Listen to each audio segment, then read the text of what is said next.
សម្រាប់ចោលសាច់បញ្ជាឲ្យកងកម្លាំងប្រដាប់អាវុធគ្រប់ប្រភេទត្រូវវាយគ្រប់ចំណុចដែលខ្មាំងវិចូលក្រោយការអត់ធ្មត់លើ24ម៉ោងដើម្បីគោរពនៅបច្ចុប្បន្ននិងត្រូវការពេលវេលាដើម្បីជំនះប្រជាជនចេញមកតំបន់សុវត្ថិភាពកាលពីល្ងាចម្សិលមិញថ្ងៃច័ន្ទទី8វីរៈកងទ័ពកម្ពុជាបានតបតបន្ថែមដោយយប់មិញនិងព្រឹកអង្គារនេះតាមរយៈសម្ដែងបញ្ជាក់លើបណ្ដាញសង្គមនាព្រឹកថ្ងៃនេះសម្ដេចចៅហ៊ុនសែនបានថ្លែងថា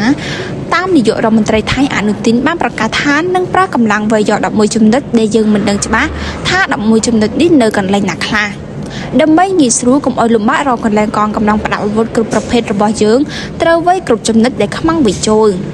សម្ដេចជប់មានប្រសាសន៍ថាយើងការពារទឹកដីយើងមានលេនដ្ឋានរឹងមាំជាមួយនឹងអាវុធគ្រប់ប្រភេទ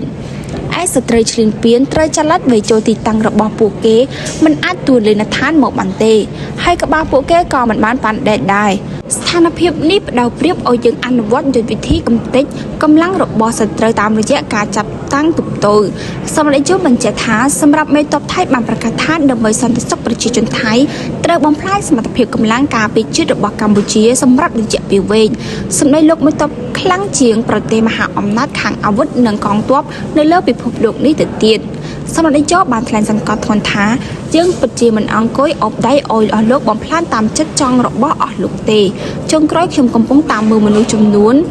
ដែលការពីកម្ពុជាតបតដើម្បីការពីខ្លួនការពីខែកក្កដាពួកគេចោទយើងថាលមោបសង្គ្រាមពេលយើងអត់ធ្មត់គោរពបបឆបាន់និងចង់ដោះស្រាយដោយសន្តិវិធីគេចោទយើងថាខ្លាចថៃមិនហ៊ានវាយឬកាត់ដីឲ្យថៃដើម្បីដូរយកសន្តិភាព